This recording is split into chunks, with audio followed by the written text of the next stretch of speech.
আচ্ছা, গতকালকে রাতে আমার সঙ্গে একজন কেন্দ্রীয় সরকারের উচ্চপদস্থ কর্মকর্তার সঙ্গে আলোচনা হয়েছে। অ্যাকচুয়ালি তাকে আমি একটা মেসেজ করেছিলাম, দেখলাম সিঙ্গেল টিক হয়ে রয়েছে, আমি ঘুমিয়ে পড়েছিলাম। রাত্রি 2টোর সময় আমার কাছে ফোন এসছে যে তুমি ঘুমিয়ে পড়েছো। না না, আপনার ফোনের জন্য জেগে আছি, বলুন। তো তার কাছ থেকে যে খবর পেলাম সেটাই আমি নোটিফিকেশনে আমি দিয়েছি, যে তারেক রহমান হচ্ছে শেষ কূটনৈতিক চাল। তাকে যে শর্তাবলী দিয়ে পাঠানো হয়েছে যে এই এই জিনিস আপনাকে করতে হবে, যদি না করেন তাহলে পরে আপনার তো মার্কিন যুক্তরাষ্ট্রও বলেছে, ভারতও বলেছে যে আপনার দেশে থাকা আর কোনো উপায় নেই। এখন সবে সবে তারেক রহমান সবে ফিরেছেন, তার প্রতি তাকে সময় দেওয়া হচ্ছে, তার প্রতি নজর রাখা হচ্ছে তিনি কাজকর্মগুলো ঠিকঠাক করেন কিনা। আপাতত তিনি ওই মাজারে আর এতে গিয়ে উনি জিয়ারত করছেন, সমস্ত এতে যত কবরস্থান আছে, দিন করিম বঙ্গবন্ধুর ওখানেও যাবেন বলে শোনা যাচ্ছে। তো ভারত অপেক্ষা করছে, তবে এর মধ্যে এই অপেক্ষার পর কি সিদ্ধান্ত হবে, অপেক্ষা শেষ হয়ে গেলে কি সিদ্ধান্ত হবে, এটা তো শেষ। এই প্রশ্ন আপনাদের মুখে মনে জাগবেই। সেই প্রশ্নের উত্তর আমি কালকে দেব, আজকে দেব না। আজকে আমি আপনাদের দেশের কয়েকটা খবর দিই, চমকপ্রদ খবর। সেটা হচ্ছে অজিত দোভালের এক হুমকিতে পাকিস্তান বাংলাদেশ ডিফেন্স ডিল যেটা হওয়ার কথা ছিল সেটা আপাতত স্থগিত হয়ে গেল, মানে জলে চলে গেল। সেটা বলা হচ্ছে যে পরবর্তী নির্বাচিত সরকার এসে এই ব্যাপারে সিদ্ধান্ত নেবে।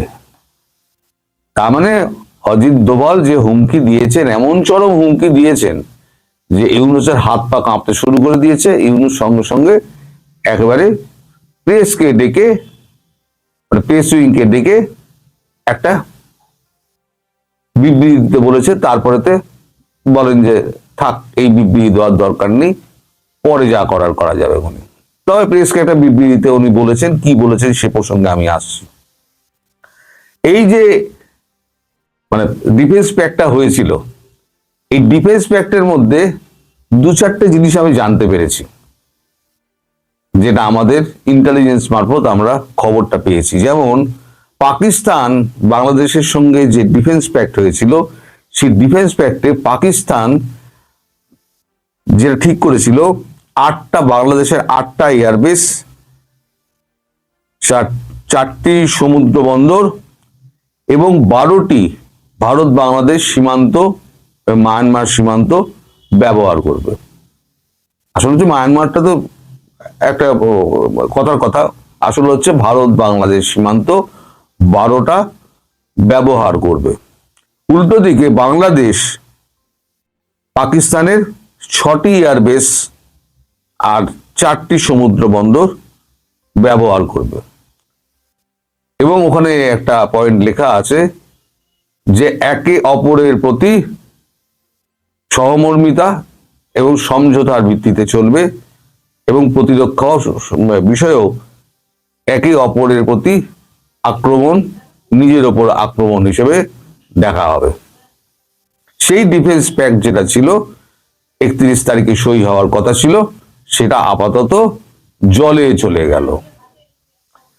এবার আমি কিছুদিন ধরে আপনাদের বলে যাচ্ছিলাম যে শুরু থেকেই নির্বাচন হবে না, আর নির্বাচন করতে উনি ইচ্ছুকও নন।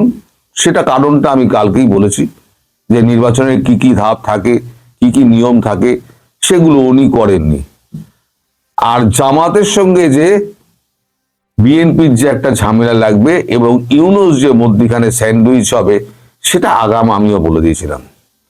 কাল যেটা ঘটনা ঘটেছে সেটা একটা খুব উল্লেখযোগ্য ঘটনা, যেটা আপনাদের কাছে সম্পূর্ণ চেপে যাওয়া হয়েছে। আপনাদের তো কোনো কিছু জানতে দেওয়া হচ্ছে না, এটি হচ্ছে মুশকিল, যে আপনারা জানবেন কি করে। দেশবাসীকে একেবারে অন্ধকারে রেখে দেওয়া হচ্ছে। কিন্তু অন্ধকারে ডাকলে কি হবে, আমার মুখ তো বন্ধ করতে পারবে না, যতক্ষণ আমার মুখ খোলা আছে আমি তো বলে যাব। এখন গত রাতে 300 শের জামাতের একটি প্রতিনিধি দল যমুনাতে গিয়ে ডক্টর ইউনূসের সঙ্গে দেখা করেন। দেখা করে তারা বলেন যে একটি দলের ওপরে কাজ করছে, কোন নির্দিষ্ট দলের ওপরে যদি সরকার কাজ করে, বিএনপির নাম না নিয়ে কোন নির্দিষ্ট দলের ওপরে যদি সিদ্ধান্ত নিয়ে তারা কাজ করে, তাহলে আমরা এই নির্বাচন হতে দেব না। মানে নির্বাচন হতেই দেবে না।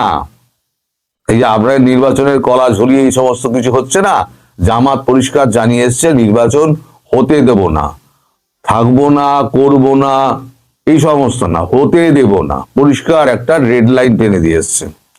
তাদের অভিযোগ 30 জন ডিস্ট্রিক্ট কমিশনার বিএনপির হয়ে কাজ করছে, তাদের কোনো কথা শোনা হচ্ছে না। এবং জামাত ইদানিংকালে যতগুলো অনুরোধ সরকারের কাছে রেখেছিল, সবকটা অনুরোধ ফাইল চাপা পড়েই রয়েছে, তার একটাও কোনো কাজ দেয়নি। এটা হয়েছে 6টা সময়, আপনাদের এই বাংলাদেশ সময় 6টার সময় এই মিটিংটা হয়েছে।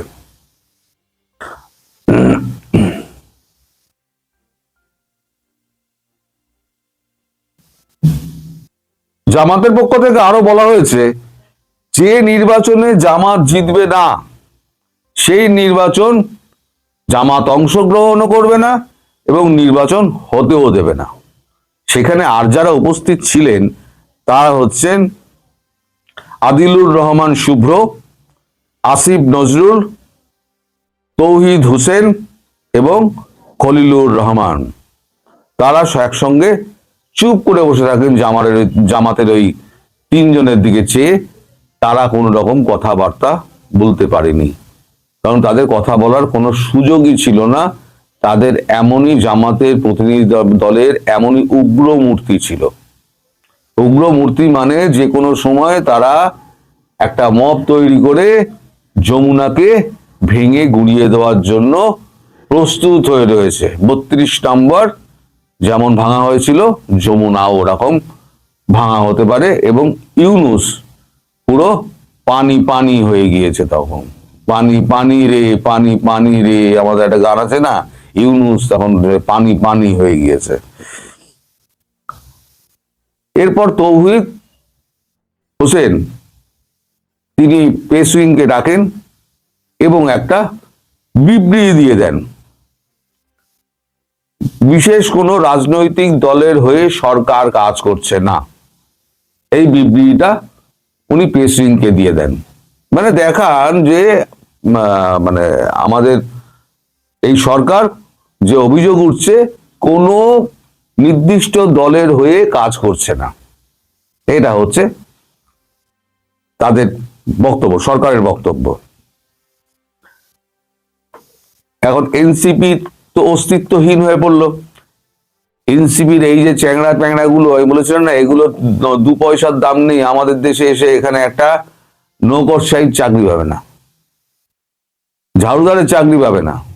তারা দল গঠন করেছে, তারা সরকার চালাবে, কে প্রধানমন্ত্রী হবে তারও লিস্ট তৈরি হয়ে গিয়েছিল। কি হুঙ্কার, আমাদের কথাই শেষ কথা, আমাদের কথাতেই সরকার চলবে। সার্জিস আহমেদ সেই কথা মনে আছে? এখন তারা এখন দেখেছে নিঃসঙ্গ হয়ে যাচ্ছে, তারা এখন মানে ভোট তাদের নেই, তারা জামাতের সঙ্গে গিয়ে পুরোপুরি হাত মিলিয়ে দিয়েছে। আর ইউনূস গোল্লা গোল্লা খেলছে। এত স্বাদের একটা দল তৈরি করেছিল ইউনূস, নিজে প্রেসিডেন্ট হবে এবং কাউকে একটা প্রধানমন্ত্রী করে দেবে, একটা পুতুল সরকার তৈরি করে তিনি আজীবন ওখানে ভোগ করে যাবেন। মাফ করবেন।